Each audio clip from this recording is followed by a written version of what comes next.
I would say that the hardest part is the time management. You take a pie chart and you slice a piece of the pie off to travel as a Medal of Honor recipient to different events, as well as time with my job, time with my family, and still making sure that the slice of pie for me doesn't get so small that it doesn't exist. So the hardest part's been time management, but it's been an honor sharing it with so many veterans, active duty, military, and just the communities. I don't think there's anything I would change. It's been great throughout. I've had great leaders. I've done a lot of great things. I've met a lot of great men, women in my service, and yeah, I don't think I'd change anything. He did. I knew I was going to join the Army. I didn't know what I was going to do. He was at 2nd Ranger Battalion at the time, and he told me about it.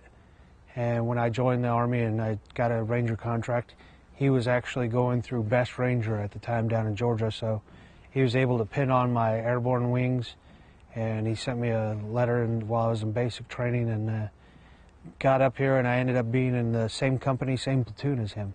So it was exciting to have a family member fighting alongside with you.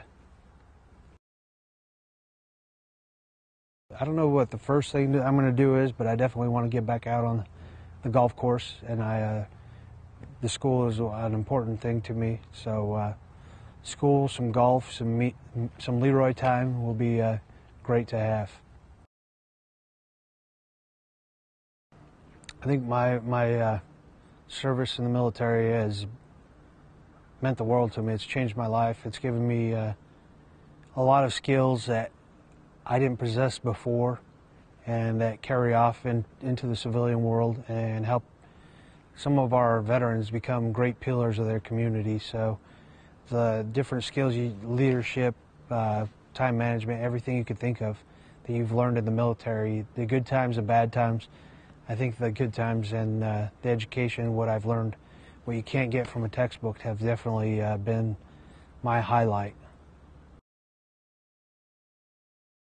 I think this is good for both soldiers coming in and soldiers that are still serving, is to remain flexible. The military's changed drastically in the years that I've been in, prior to combat and then including combat, and to just be able to adjust and know that some changes are rough to take, but they're for a good reason, and that if you always look to your left and your right, you got a buddy to your left and your right that are going through it with you. And just keep your heads up, keep the